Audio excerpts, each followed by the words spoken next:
So I help CEOs gain clarity over their ER projects. I don't have a fixed method as each situation is different. I have named my method Diamond Method to signify clarity, but how do I convey that this is what will help them? My competition is consultants from bigger companies like KPMG, et cetera. These companies have a higher clout. So one thing, Ubadullah, that I want you personally to get out of your head is you have to stop saying to yourself, they've got more clout, they've got more credibility, they've got more exposure, they are bigger. You got to stop saying that. That is going to hold you back. That is a self-limiting constraint that you are putting on your thinking. Like they have more clout, they have more credibility, they have more prestige. They may, but that's not going to stop you from using your unique mechanism to differentiate yourself at all. So let me address this because this is a great question. So, right. So Ubadullah is saying, right, that he helps CEOs to gain clarity over their ERP projects. And he said, I don't have a fixed method as each situation is different. So check this out. You see, here is what I want you guys and gals to understand, and please listen to me, okay, with this. That see how it looks like there isn't a fixed method, but there is a fixed method because there is a process for identifying which approach is appropriate for which CEO. So if I said, well, what is your process for identifying which approach is the right approach for each CEO? There is an approach in that. There is a method. There is a science. Right? We're not just winging it. We're not rolling dice and saying, all right, we're going to choose B for you, or the next one, all right, we're going to choose A for you. There is a process. So even when you say, like, I have a variety of different methods that I can use to help a CEO get clarity over their ERP projects, right? But it's different for every CEO. Well, then how do you know which one's appropriate? What do you do? What do you ask them? What do you look at? What are you looking for? What does it tell you, right? How are you able to know which is the right approach for each CEO? In that is the method.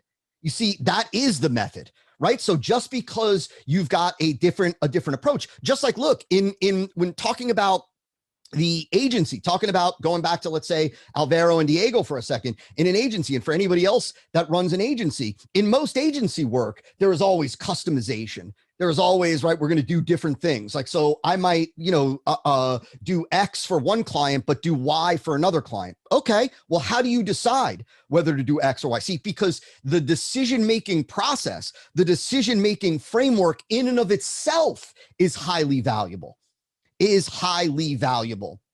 Because, right, without that, right, if somebody wasn't able to make the right decision for what to do X or to do Y, well, then it increases their chances of making the wrong decision, of not experiencing the success. And so part of your process, part of, let's say, their process that they can share to somebody is like, we use an analysis, we use a protocol, we use a process to assess your, CPA to AOV ratio. We call that process, the golden ratio assessment. And based on that assessment, we're able to see whether you should do X or Y. Now, the beauty with that is that when you don't have that assessment, you're kind of operating in the dark. But with that assessment, you're never wasting money on ads. You're never You always know exactly what to do. You shortcut the process. You're able to.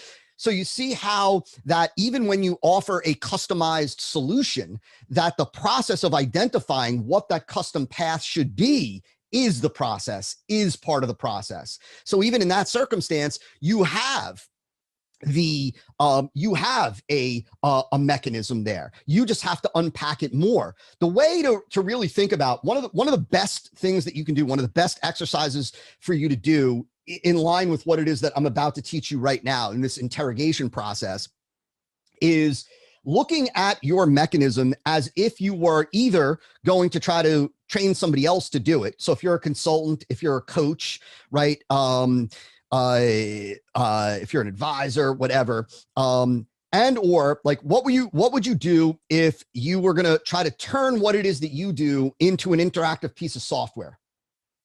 So if you're going to try to train somebody else or turn what it is that you do into an interactive piece of software, you would have to ask yourself what you do at every step. What do I do first? What do I do second? What do I do third? Why am I doing that? What am I looking for? What if I get answer A? What if I get answer B? What comes next, right? See, because behind every one of those answers is a reason why you're doing it. See, so if somebody asked you, right, what's the reason why? You could tell them after you've interrogated it. And so by treating your mechanism, your approach, your process, as if you were going to train somebody else to replace you, or even better, if you were going to create an interactive app, you would have to uncover everything. You would have to dig in, and you could not operate or think through intuition alone. Like, right? Like there would have to be, you would have to be able to say, we do this next, we look at this, we ask this, we assess this, we do this, we ask this question, we look at this, and all of those things combined tell us what to do next. And then based on that, there are either one of three paths, either path A, B, or C. Path A, we're going to do this and the reason why. Path B, we're going to do this and the reason why. Path C, we're going to do this and the reason why. See, if you spend the time interrogating, which I'm going to walk you through some simple questions that you can ask, you get to the underlying reasons why your method works, right? Why your method works. What you have to stop doing, especially Ubadullah, is you have to stop saying to yourself that the real power of a mechanism comes from the credibility or status of the person, because that is not the case. Not when you are using a unique mechanism. If you had a mechanism that was a commoditized, ordinary mechanism, then I would say, sure, your status, your credibility may make people want to buy from you versus everybody else. If there is an apples to apples comparison in terms of the mechanism and the way that it works, then sure, your credibility and authority and status, right, is valuable. But when there is an apples to oranges comparison, right, and now, right, here is why this method is different, and here is why this method is better than the common method. And you're going to see in just a little bit how we present that to show your prospects why it's better. So let's start with this. Let's start with this bad boy. And let's talk about, there are two aspects to naming your unique mechanism, right? And like I told you at the very beginning of our time together earlier this morning, this is really very simple for you to grasp. There are two aspects to your unique mechanism. Number one is clarity on how and why it works. Really, what I should say here for you guys and gals is clarity on what is the mechanism. What is your mechanism? What is your system? What is your framework? What is your process? What is your approach? If I asked any of you, if you said to me, I help people grow a greener lawn in a shorter time than anybody else or any other method, right? My first question would be, how do you do that?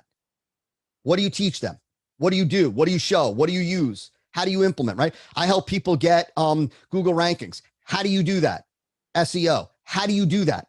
Right? Like what's your search engine optimization process? Like what's your secret? What's your secret sauce? What's your weapon? What's your approach? How do you do it? Because, right, not everybody does search engine optimization the same way. Just like if people said, like I train salespeople. How do you train salespeople? What do you teach them? What's your method? There are lots of different approaches to sale. I teach people how to, close more deals or whatever the terminology, right? I teach people how to close more deals. How do you teach people how to close more deals? What are you teaching them? What are you telling them? What aren't you using? Why aren't you using it? Why are you using this method? What's behind this? Why does like all of these questions that we're going to, right? That's about clarity on the method, clarity on the mechanism. What is it that you're actually doing that is producing the result, right? Because the answer is when we say, going back to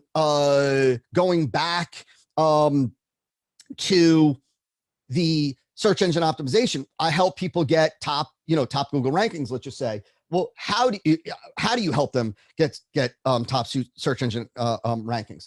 I help them with search engine optimization. See, that's surface level, because, well, what do you do?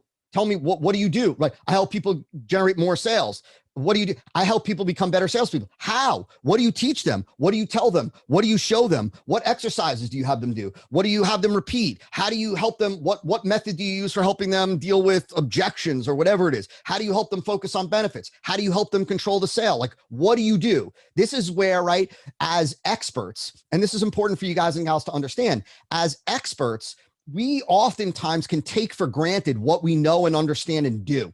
Right? Like some of the stuff that you do is just natural. You've never really spent the time really thinking about it and really unpacking it because you're the one that's doing it. Right. And the reality is that you've got to step into this role of, I'm now going to turn this over to somebody else. I'm going to have to train somebody else on my exact method, process, system, right? Or I'm going to create an interactive app. And now in order to create that interactive app, I have to be able to program it to ask certain questions, look at certain things, make certain decisions. And so you have to learn to unpack it. That's what I mean when I say clarity on how and why it works. And every one of you, I would say here, number one, if I asked you, why does your thing work? Why does it work? Like if you have 5 steps, why does what is the reason for doing step 1, right? And well, why does it work to produce that result? What's the reason for doing step 2? Why does step 2 work? What's the reason for doing step 3? Well, why does step 3 work? Right? It's this kind of digging. It's this interrogating. So that's the first one, clarity on how and why it works. The second is the name of the mechanism. And the reason why I bolded clarity on how and why it works is because understanding how it works is far more important. I'll tell you, despite what most people think, the name is almost inconsequential. The name is almost insignificant. There's only one rule, which I'm going to teach you in just a second. But the understanding how and why it works is critical. It's critical because it prevents what's called a faux mechanism. And so I want you to listen very carefully to me here. This is something that I'm now seeing more and more of. So I introduced the unique mechanism. So I was exposed to the idea of a mechanism, I don't even know, many moons ago. And then I think I introduced the unique mechanism to the entrepreneurial space, maybe 8 years ago, something like that, give or take, right? And it's really become almost, it's talked about now a lot more. I wouldn't certainly say commonplace, but it's talked about a lot more. And one of the big mistakes that a lot of marketers, a lot of entrepreneurs, a lot of experts are making is they end up with what's called a faux mechanism. Now, a faux mechanism is where they look at what it is that they're doing. They look at their method, their approach, their process, their system. And what they do is they choose a name for it. And they just take a whiz bang name and they slap it on to what it is that they do. And they bypass the interrogation, meaning they never spend the time to interrogate their method. So they take their approach, their process, their whatever it is that they're doing, whether it's 5 steps that they use 5 steps to advertise on Facebook, 5 steps to grow green grass, whatever it is, right? And they slap a fancy pants name on it, something that sounds really cool, really attractive, really interesting. And the reason why this is a faux mechanism is because when it comes time for them to explain what makes their mechanism superior, they don't have the reasons. They don't have the reasoning because they've never spent the time interrogating it. Right. And so what they have is a faux mechanism. What they have is something that they can say, I have a different way for you to get XYZ result. But then when it comes time to prove what makes their method superior, they don't have the reasoning because they did not interrogate their approach. Through the interrogation, you are able to identify the reasons why yours is better, the reasons why you believe yours is better. And that's all you need. The reasons why you believe yours is better, right? And every one of you believes that yours is better than the other approaches, or else you'd be doing it differently.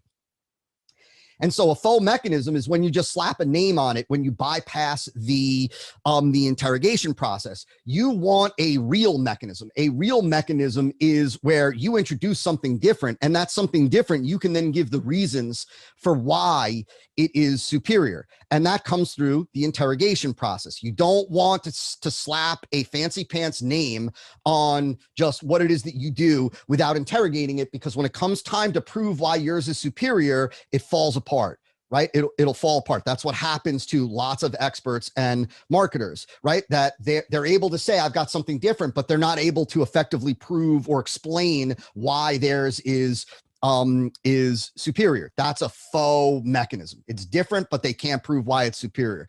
Remember, you heard me say earlier that different is what gets attention, but what produces the conversion is showing what makes it superior. Different is what gets attention, but proving what makes it superior, presenting what makes it superior, explaining the reason why it is superior is what produces the conversion. So this is why before you interrogate your mechanism, you really should know your competitors. You really want an understanding of like, what are your competitors saying, right? Like, and I don't mean, you don't need to do a full-blown analysis per se of your competitors, but what you really want to do is you really want to kind of understand at least what is the mechanism behind your competitors. Like, how does theirs work? So we start with what is the mechanism behind their offer? Like, right, even if it's unstated, meaning like based on what they're teaching, their method works because, you know, you buy low and sell high, or their method works because you spray and pray with your Facebook ads or whatever. Like, and I'm not saying don't put a negative twist on it here. I'm just saying, what is it? How does their approach work?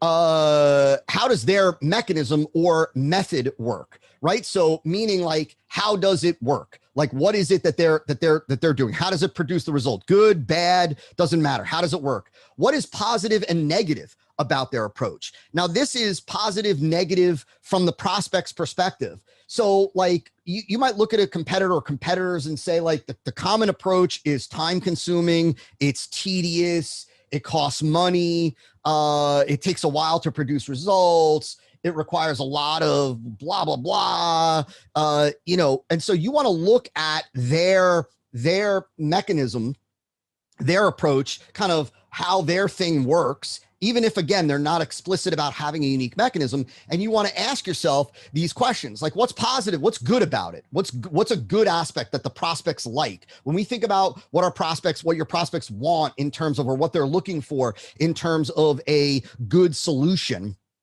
or an exciting solution, what is it that they are looking for? And what's negative? What would your prospects see as negative in terms of their mechanism? And then, right, does theirs solve a symptom or a root cause? Now, we're going to talk about this a little bit more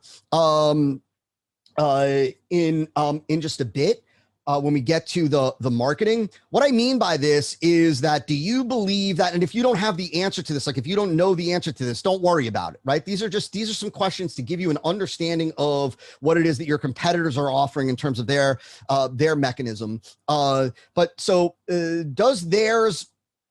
is theirs really addressing the root problem? Like, or is theirs just addressing a symptom of the problem, right? Like, is theirs addressing the real underlying cause of the issue, or is theirs just addressing a symptom? A simple example for me to give with that is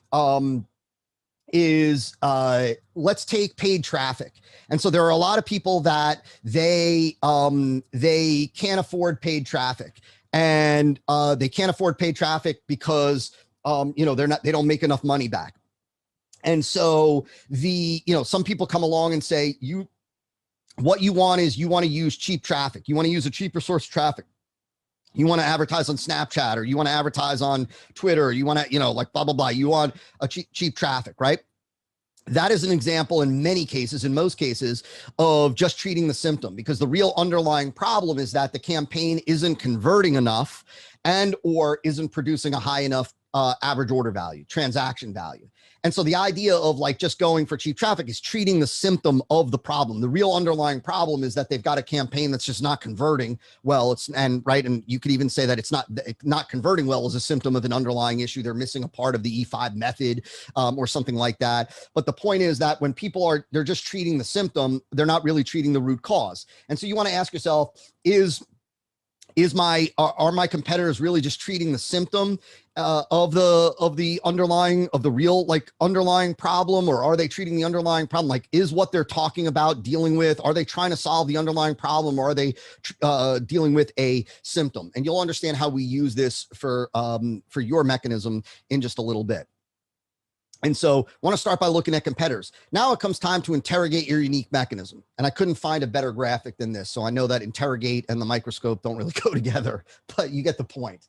You're putting your mechanism under the microscope. That's probably a better way to say it, but I say interrogate. And so here are just some of the questions. Like, this is kind of the depth, and I really gave you a lot of these already in the questioning when I talked about interrogating your mechanism. But like, what is my approach? Number one, you got to ask yourself, like, what is my approach? What is my approach, right? And after today, I'm going to give you the slides. So you'll have all the slides to go along with your workbook. And so what is my approach, right? What is my approach? How does my approach work? So I don't care whether if your relationship, like you're working with folks with relationships, if you're coaching on finances, if you're helping people find the right annuity or the right insurance thing, if you are a dent, I don't care what it is. What is my approach? What is my approach to solving the problem? How does my approach work? Why does it work? Right? Am I addressing the real root cause? Is that maybe why? And this is just an example, but why does it work? Why does it work? So what is my approach? How does it work? Like what, right? And why does it work? Those are different questions. What is my approach? How does the approach work? That's kind of big picture perspective. And then why does the approach work? Why do I do it the way that I do it? Right? Like, why do you do it the way that you do it? See, that is one of the most valuable questions for you to ask. If you do something in order, like you do it, in this order, why do you do it that way?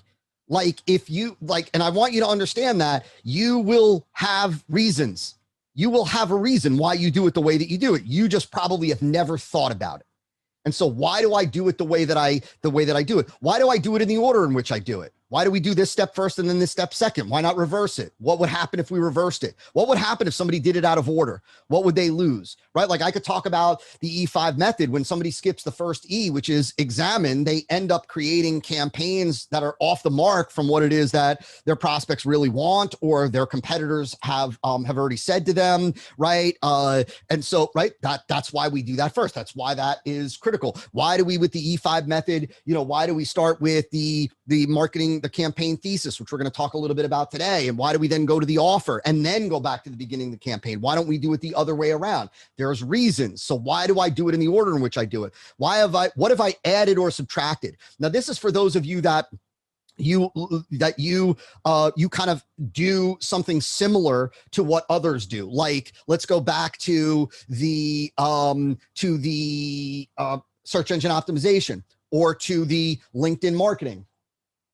You could even go back to the example of the chiropractor. Well, has the chiropractor added anything to the onboarding of a patient, right? Is there anything that, right, I believe it was Barbara with the SEO, that, right, is there anything that she's added to the common price? Is there anything that others do that she took out because it's just unnecessary?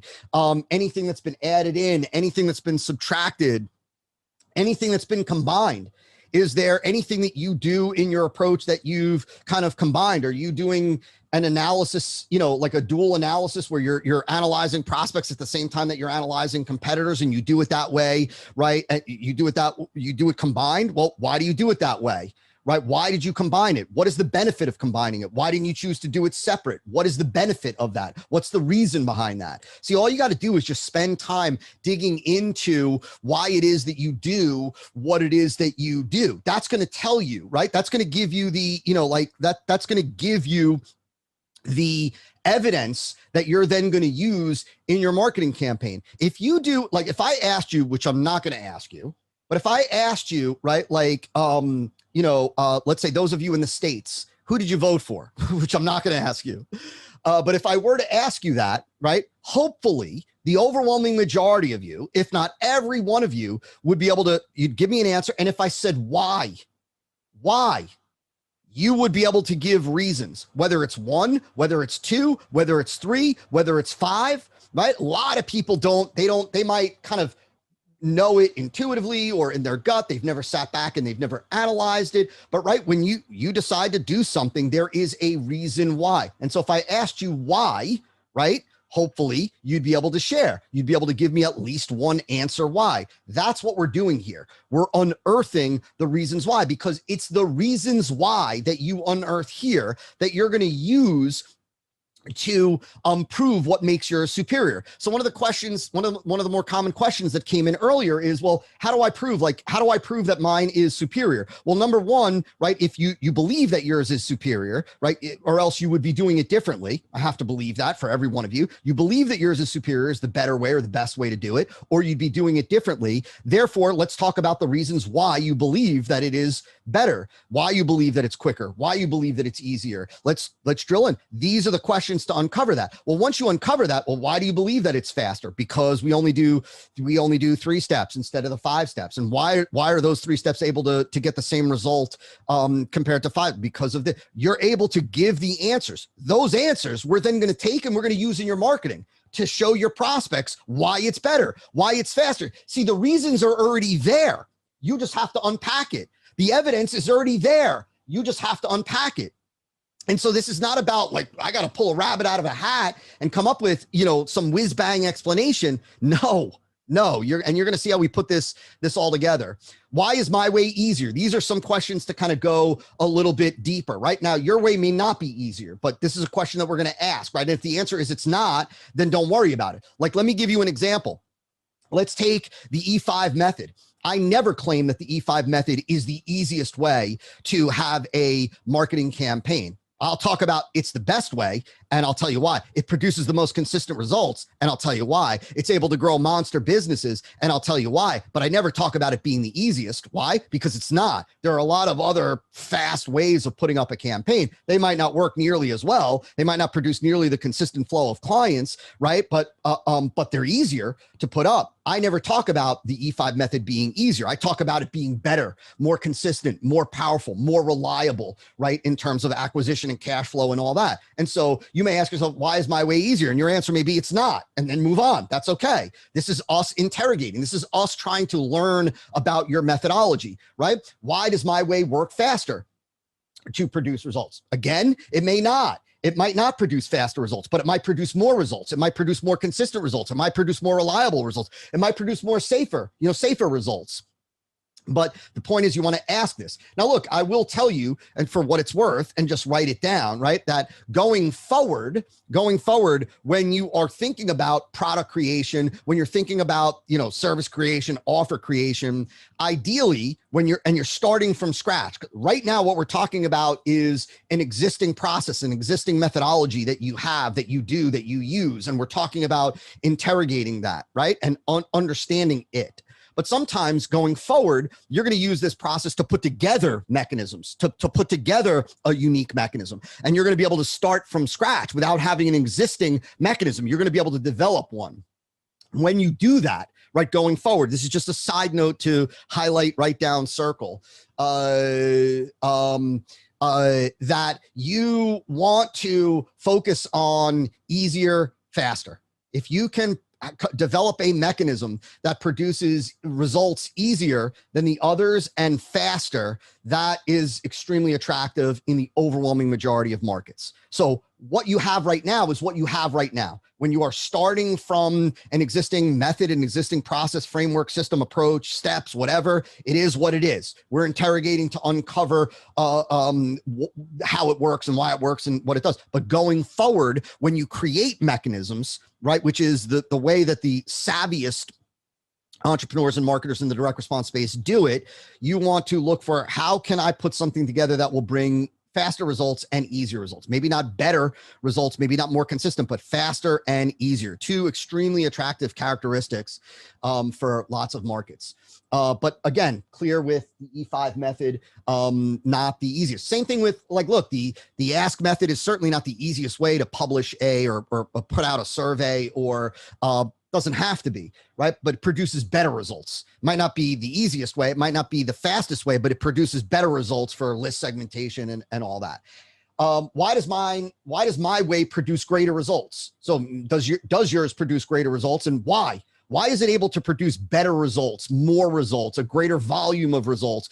If it's weight loss, if it's grass, if it's leads, whatever it is, traffic, if it's returns, whatever it is, why is your way able to produce greater results? If the answer is it doesn't produce greater results, but it produces faster results, then okay, then you skip that. But we're trying to unpack, why does my way produce more consistent results? Does it produce more consistent results? If the answer is no, then that's okay, leave it. If the answer is yes, you have to answer the question why. Why? That is a question that whole why is one of the questions. It's like, these are go-to defaults that, like, when I'm with clients, when I work with clients on fleshing out their marketing and dialing in their marketing, I always ask why, like when you say it's just better. Why is it better? See, I want to just take a right turn, for 1 second. And so let me do this here and say this, that, there's this weird kind of mentality that a lot of experts, entrepreneurs, marketers have as it relates to marketing. And it's this mentality that if I say it, they'll believe it. That if I say that this is better, that they'll believe that it's better, right? Or if I say that this is, that this works to produce XYZ result, they'll believe that it produces, right? Just because I published it, they'll believe it. That is the farthest thing from the case. The healthiest kind of perspective for you to have is that your prospects are going to doubt the claims that you make unless you have support or evidence. And for us at the heart, right, when we say we've got a different and a better way, right? If that's all we said, we've got a different and better way, and you want it because it's going to strip off weight and it's going to do this and it's going to do this and it's going to do this and it's going to do this for you, and you're going to love it, and life is going to be great and blah, blah, blah. And you can get it for $49 or whatever. And that's all we did. We just made an endless string of claims. We claim that we've got something different and better, and we claim that it'll do all this for you. And now it's $49 and you can get it, right? That is the mentality of, I'm just expecting people to believe me because I said it. Just because I said it, they're going to believe that it's true. They're not going to believe you. What they're going to want to know is why. Tell me why. How is it able to produce the results? Why is it able to produce better results? Like, if you don't give support today, the majority of prospects in the majority of markets are jaded. They're skeptical. Why? Because they've been inundated with claims. They've been inundated with promises. They've heard it. They've seen it. That's why, as I said earlier today, the unique mechanism gives hope because, right, you've got something different. It grabs attention. Right? And then, as you're going to learn in a little bit, we're going to prove it. We're not just going to claim it. We're going to claim it and prove it. How are we going to prove it? We're going to use your reasons from your interrogation to prove why it is better in the area that we choose to show that it is better. And so, okay. So with that, now let's talk about naming your unique mechanism. So there's only one rule, right? The name, I'm going to tell you this, and I do not want you to, this is the probably the number one hang up or the number one friction point for experts, entrepreneurs, marketers, when they first learn about the unique mechanism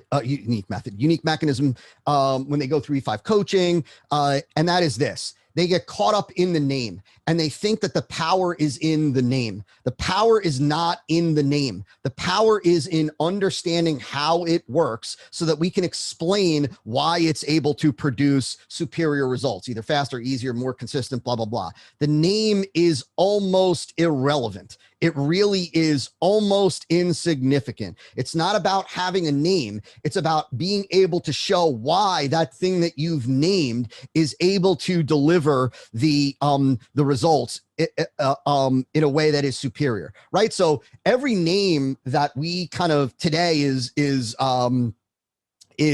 commonplace to us. Even if we went back to, Six Sigma, let's say Six Sigma, right? And people say, well, it's Six Sigma. It's, like that's a name. What does that even mean? Like what? And I get there's meaning behind it, blah, blah, blah, but it's not about, nobody looks at it and says, right, this is credible because it's called Six Sigma, right? That was a name that somebody gave it. It's the explanation of the way that it works. It's the explanation of the method. It's the reason why it's able to produce the result. It's not about the name. The name is rather insignificant. There is only one rule.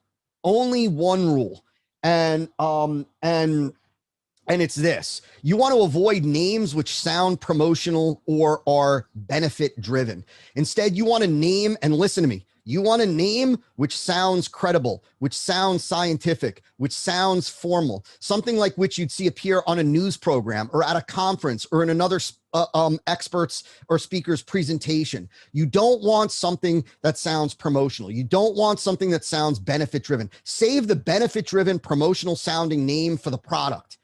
Right? Save the benefit, driven promotional sounding name for your product. When it comes to the unique mechanism, you want it to sound credible. You want it to sound like something that is legit, right? You want it to sound like something that is legit, especially in the coaching, consulting, information marketing, business development space. You want it to sound like something that you could potentially read about in a future college textbook, or that you can see somebody talk about or allude to or reference in a TED talk, right? You want something that you can see somebody writing a blog post, about, like a research-based blog post, not a promotional post. And so here are like just some random examples of names that or approaches that you would want to avoid, right? So the income explosion system, right? Like that's, forget whether I like the explosion, or not, neither here nor there. But if I was going to use that for anything, it would be a product name. That's not a name for a unique mechanism, right? Because that is immediately going to be viewed by prospects as this is obviously something this person is selling. They're not reporting to me on a discovery of a new method. They're selling me on some system, because nowhere in a college textbook on investing or on, marketing would there be the income explosion system, right? We're not going to hear Seth Godin talk about, you want to rely on the income explosion system. No. And so the big tomato growth system, right? If you were selling something on how to grow big tomatoes, right? Like big tomato growth system. No, that's benefit driven. That's outcome driven. That's a name that you would give to a product. The back pain relief protocol, right? That's just a terrible name, right? It's a terrible name. It's commoditized. There's nothing different about it. And so, if somebody can go ahead and share for Barbara a link to the workbook, that would be awesome. Help heal happy method, right? Like that's, again, these are great. These are names. I don't even want to say great names for products, but these are names that are much more appropriate for products. And I'm going to give you examples of what you want in just a second.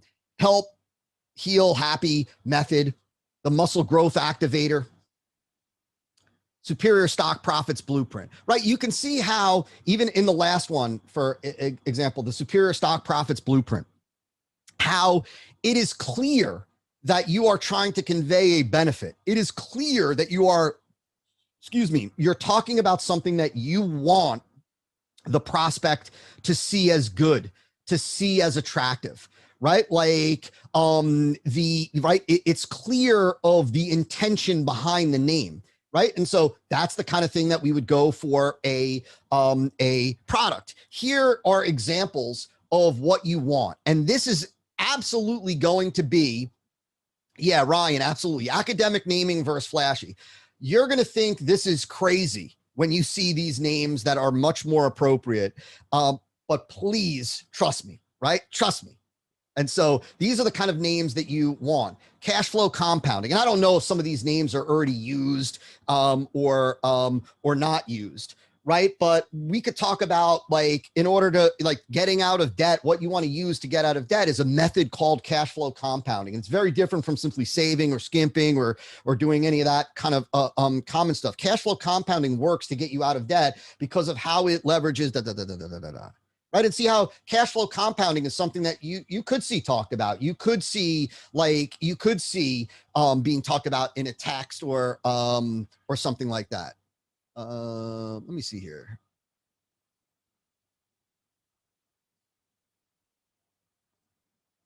Was I not showing the slides all this time? That would be terrible. No, I wasn't. So sorry about that. So here, let's do this. So these were the no's. See how number one, and also you can kind of go back and only my beard. So you guys learned very little. You got very little value if you were only seeing my my beard. Also, rule number 2 is never differentiate or never try to differentiate with facial hair, because now I can never shave this beard ever again. And no, I'm kidding. So these are ones that you don't want. And here, right? Cash flow compounding. So if we go back to this, whoops, income explosion system, right? Versus cash flow compounding. Cash flow compounding, right? And I know that there are some subtleties to this, right? But it doesn't, it is, it's got a more credible feel here, like soil regeneration versus the big tomato growth system. Like, right, there's a different way for you to grow big tomatoes. It's called soil regeneration. And when done properly, right, it is the most effective way to grow big tomatoes. The reason why it works is because it replenishes nutrients in the soil without you needing to, right? I'm just making this up as I go, obviously, but the point is that, right, soil regeneration doesn't sound like we named it something to make it sound great. We're naming the method. We're naming the mechanism. We're naming the system.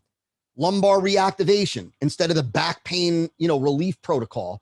Lumbar reactivation, right? That there's a different way for you to relieve low back pain rather than taking over-the-counter pain medications or going to a chiropractor or using home inversion tables. It's something that you can do at home in the comfort of your home. It's called lumbar reactivation. And the reason why it works is because it lengthens your tight, blah, blah, blah, your tight hip flexors and strengthens your glute muscles. And the reason why that is effective at relieving pain is because see how I could then go in and I could educate, right? I could take somebody that is dealing with low back pain and I could say, right, like if you're suffering with low back pain and you've tried different methods, you tried a variety of methods. There is a new and very unique method for alleviating your low back pain naturally without pain medication. It's very different from the common approach. This method is what's called lumbar reactivation. And it works by boom. And now I'm going to go in and I'm going to explain, right? And if I was teaching or sharing or using lumbar reactivation, right? We've got a couple clients in the like low back pain arena, right? Well, I'm going to explain why my method works. I'm going to explain that like if this method was based on, lengthening the hip flexor muscles, which get tight from sitting and they strengthen the, the glutes, right? Therefore shifting the hips back in place, the lumbar spine becomes aligned, right? I can walk through that and I can explain to somebody that what most people don't realize is that their low back pain is caused by this, which comes from this, lumbar reactivation shifts your lumbar back into by doing this, boom. And then somebody says, I get it. I realize now I understand why I'm having low back pain, right? And somebody that first comes across the campaign and they hear us talk about, we've got a different way for you to relieve your low back pain. And it works better than anything else. It's called lumbar reactivation. Now I've got a little bit of hope just to start with, because maybe this is the answer. Maybe I can stop suffering with low back pain. This is something that I haven't heard before, something that I haven't tried before. This is very different than, right? And if the person said, I'm a chiropractor, right? And I've discovered this treating, over the last 8 years or whatnot, that's enough for me to listen to this doctor, right? I don't need to have this be the number one low back pain specialist in the world, right? Because they've got a different method. If I was looking for a chiropractor and I was comparing chiropractor to chiropractor to chiropractor, then I'm going to look for the one with the best credentials or the best track record or the best, the most amount of, experience. Type 2 fiber propensity, right? So this is, and all of these are made up. Like these are just, right? Type 2 fiber propensity. This was the muscle building, the muscle growth activator or whatnot, right? Muscle growth activator, right? This is, right? If you want to build bigger, thicker biceps or whatnot, right? There's a different way to do that. So if you've been working out a long time, if you're unhappy with the size of it's called, right, type 2 fiber propensity. And right, the reason why it works is because it activates the muscle fiber that grows, that undergoes hypertrophy more than the fiber that doesn't. And it does that by, and then we would go through that, right? Type 2 fiber propensity, equity reallocation. These are all, right? I would say the same thing over and over. These are names that I made up that just have, more of that credible sounding. They don't sound commercial. They don't sound hype. You could see somebody talking about, equity reallocation. You could see somebody talking about, the in the financial space, overbought, oversold, overlap. You could see somebody talking about lumber reactivation. It's not hokey. It's not commercial. It's not benefit driven. It's not flashy. It's not supposed to be. That's the name of your product, your service, your bundle, your offer, but not your mechanism. The mechanism it should be credible, should feel scientific, should feel more academic. And so hopefully that makes sense. Here are some words, phrases that you can use, like when you're talking about your mechanism, and you don't have to use these, but you could see formula, pattern, signal, routine, technology, algorithm, device, strategy, trigger, method, process, protocol, structure, technique, framework, system, right? Like, but if you look at these, like, so you could take any one of these and button it on to the end. But if you look at these, you'll notice that there is no method. There is no, system. There is none of that. I like these names much better. It's not to say that, E5 method, ask method, belt method, product launch formula, that there's anything wrong with those. I like these better, but the others work as well. So you don't need a name like, you don't have to have system or formula or right. We didn't have with Conversion Fly, we had lossless tracking. We didn't have the lossless tracking system, the lossless tracking protocol, the lossless tracking method. We just had lossless tracking. And so you don't have to have those. Again, right? The name is far less significant. The thing that I really want you to grasp, and this is important as it relates to the name, is the name should flow from the interrogation. Meaning, don't try to name it first, interrogate it first, because from your interrogation, you'll identify the seeds of what you can use to name it, right? So like, look, going back to this bad boy over here, let's say lumbar reactivation. Well, if I was interrogating that method of alleviating low back pain, and I saw that it helps to stretch the hip flexors. It helps to strengthen the glutes. Therefore, it helps to realign the lumbar, the low back. Therefore, right, it kind of reactivates the muscles in the low back. It's from that I would come up with lumbar reactivation, right? I might come with lumbar realignment. I don't like lumbar realignment because it sounds a little bit like commoditized. Like it sounds like, I kind of know what he's talking about. But right, it's from that where the name comes, right? So it comes from the interrogation of the method that you find the seeds of what you can use for a name. You don't just name it, you interrogate it, and then like, look, how does it work? Does it work? Is there psychology in it? Is there, right, with the soil? Like maybe this method, part of what it includes is, is we turn the soil over and over. And as we're turning the soil over and over, where it's getting infused with, with nutrients. Maybe we call it soil infusion, soil reinfusion, soil regeneration, any one of those. Like people always say, well, what's better? Soil infusion, soil reinfusion, soil regeneration? Don't matter. It doesn't matter. But what you do want is you want the name to flow from the interrogation. You don't want to name it out of context of the interrogation, because it's just not going to make sense then. Like, in other words, when we get to the campaign argument and we explain how it works and why it produces better results or superior results, right? There's going to be like a disconnect. And it's not a deal killer, but you want it to, okay, now it makes sense why it's called lumbar reactivation. It makes sense why it's called cash flow compounding. It makes sense why it's called type 2 fiber propensity, right? Or it makes sense why it's called equity reallocation, right? And so these should come from the interrogation, not the other way around. You don't do the interrogation and name it, or name it and then do the interrogation. Do the interrogation first, and then name it. So interrogation, and okay, so let me see here. So let's just see. So just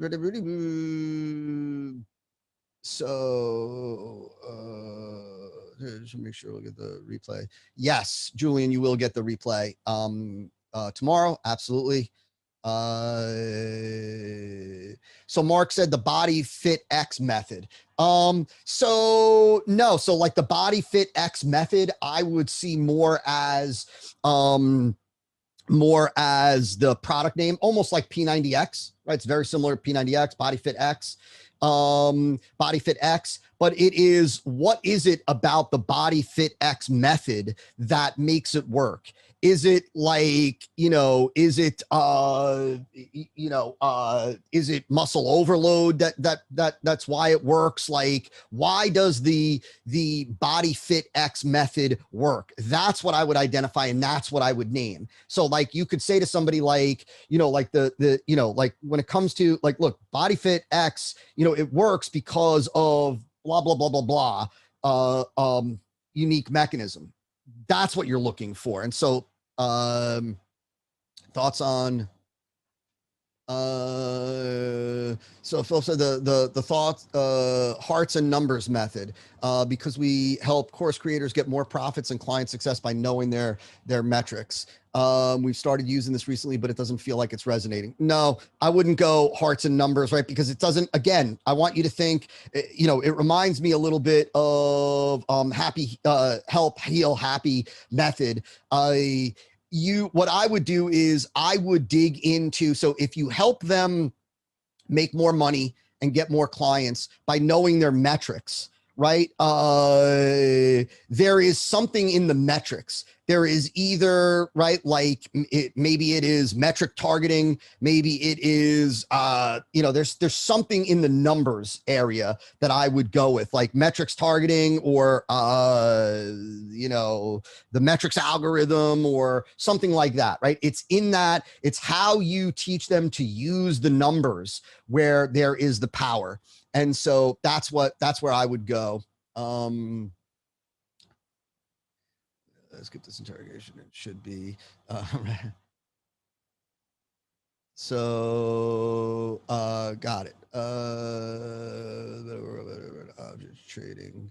Okay. So let me go back to Sheldon. So what are the techniques that you would use to interrogate? So we really walk through that, right? So it's just questioning. There is no whiz bang technique. It is, think about, another way to view this is think about if you were a consultant and you were brought in to help somebody improve their process, right? If you were brought in as a consultant to help somebody improve their process, improve their framework, improve their method, right? Well, before you can improve their method, you would have to do a diagnosis. You would have to understand what is their method, right? You would have to understand what they're doing, what they're not doing. Why are they doing it? Why are they not doing it? It's the interrogation. There is no technique or outside of just asking yourself questions like the questions that I gave of why you do what you do. Why do you do it the way that you do it? Why do you do it in the order in which you do it? Why do you do this step? Why do you do that step? Why do you wait? Why don't you do X? Like, why did you subtract something if you did? Why did you add something if you did? It's just a matter of uncovering your reasons why you're doing what you're doing. I cannot stress that enough for everybody. There is no secret sauce to the interrogation, like unless you are, and this is the truth, right? And I want you to get this. This is part of what it is that we do, like is we always have the real conversations. We always say what needs to be said. We don't sugarcoat anything with our clients. And that is, unless you've just willy-nilly decided to do something and you don't even know why you're doing it, you're just doing it for the sake of doing it. You have reasons why you're doing it, right? If you have no reasons why you're doing it, you're just doing it for the heck of doing it, then I would tell you, well, we need to rethink your method and we need to come up with a different method. But if you're doing it and you've got reasons, then what are those reasons? That's all we want to uncover. What are those reasons? Because we're going to use those reasons to demonstrate why it's superior, because those reasons are your belief in why it's superior, right? So somebody asked me, why do you use why do you have folks create a big marketing idea, right? I'll give you the reasons why it grabs attention, the reasons why it stands out, the reasons why it is compliant, and the reasons why it works, that it speaks to the head, it speaks to the heart, right? That people pay attention to different. If you ask me, why do we teach people how to present a sin offer? I could give you the reasons. Why not just a plain old offer? I'll give you the reasons why. Just like I have to believe that for each and every one of you, once you spend the time asking yourself those questions and peeling back, you too will be able to give those reasons. The beauty is that those reasons that you give are the same reasons that you're going to give in your marketing. right? It's not about slick whiz bang copy. And you're going to see this. We're going to get into this. It's not about slick whiz bang copy. It's about, right, I've got something different. This different thing is superior. And here's why. That's it. Remember when I said earlier, it's simple, right? Might not be easy, but it's simple, right? I got something different. This different thing is better at giving you the result that you want. And here's why it's better at giving you the result that you want. And so let me see here. So yeah, so let me go back and answer Mike's question, and then we're going to keep going. I think, if I'm not mistaken, let me do this, just get to this part. Yep. Okay.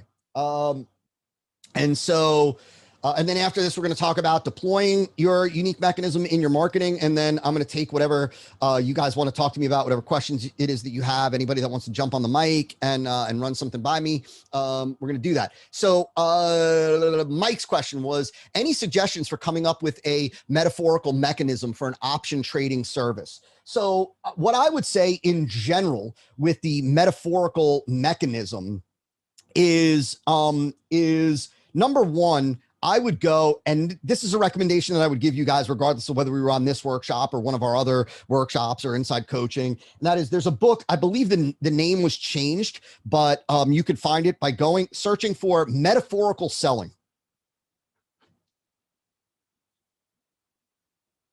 Metaphorically Selling by Ann Miller. It's a great book to get started, just understanding metaphor. Metaphor, by the way, as a side note, something that I talk about inside of our E5 coaching curriculum. Metaphor is when I did a promotion for Robert Cialdini's newest book, or what was his newest book, Persuasion. On the phone, right, we talked about how the metaphor is one of the most valuable persuasion triggers there is. Metaphor is when you connect something that is, right, unknown or difficult to understand to something immediately understandable, right? It's when you take something that is kind of confusing, complicated, deep, and you connect it to something that is immediately understandable, graspable, that's a word, by the prospect. Well, really, at the core of developing metaphors, and the book Metaphorically Selling will help you with this, but it's kind of straightforward, is that good metaphors are ways of attaching what it is that you want to talk about with something that is much easier to grasp, something that the prospect knows. And so to answer the question for Mike, yeah, the tall lady with the iceberg, that's right, new name, correct, is what is this like? What is this like? What is this similar to, right? What can I compare this to? Right? Like, what is this, like, it's one of those where, it's one of those where, like, what is trading options like? Could you say that it's, it's like, and this isn't the best example, but because we come up with a cooler metaphor, but it's like, making money off stocks without owning them, making money off companies without owning shares. Is it like, right? Like that, and that, what is that like? That's like, that's like renting stocks. This is your stock rental, your dividend rental. Like, what is it like? That's the simplest way to get started thinking about the metaphorical mechanism, really thinking about metaphors in general for your marketing is, what is this like? What is this similar to? What can this be compared to, right? Like, and that's why you see, and this was mentioned earlier, Airbnb for dogs could be, Peter, it'd be, portfolio insurance. And again, this is all, it has to come from the marketplace, what they've seen, what they've heard, in the financial investing space, there's a lot of savvy, right? Like, my client Agora, beast. But, what is this like? What is this like? What is this similar to? What can this be compared to? And you see it all the time. Canadian Social Security, this this is like collecting a check from, Social Security, no matter your age, without it impacting your future. There's so many, this is similar to, right? That's where you begin. There are a lot of other ways to come up with metaphors, but that's the simplest kind of basic way to start.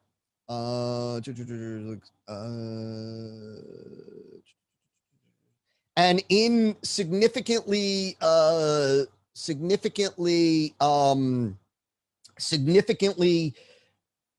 more sophisticated markets, and markets that are really have been exposed to really good marketing, and they've been exposed to lots of unique mechanisms, you really need to think. Like, this isn't one of those things where, for the metaphorical mechanism, right?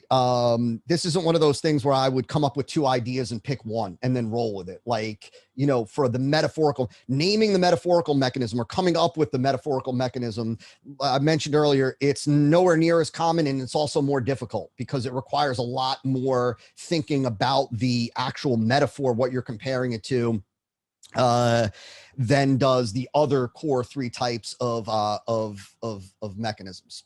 And so we're going to come to that in the next section, Mark. And so